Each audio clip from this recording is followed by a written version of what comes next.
People say you're too young. Thomas Jefferson was 33 when he wrote the Declaration of Independence, don't forget that.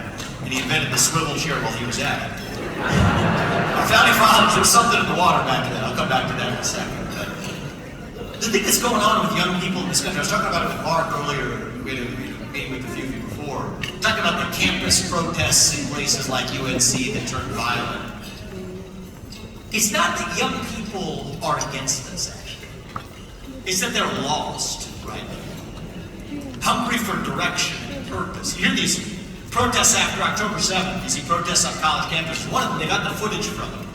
They were chanting the word infitata when they were trying to chant intifada. It wasn't even the word. They don't even know what they're actually saying, right? And so we say anti-Semitism, I think it misses the mark a little bit. It's a sense of loss of purpose and meaning in this country.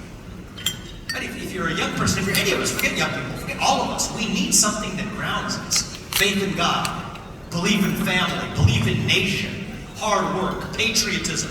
When these things disappear, you got a black hole in your heart. And when you have a vacuum that runs that deep, that's when the poison fills the void. It almost doesn't really matter what the poison is. We at times obsess over that too much. I do, I have at times. Wokeism, transgenderism, climatism, COVIDism, anti-Semitism, you could say Zelenskyism, fits that. Whatever it is, these are symptoms of a deeper void of purpose and meaning.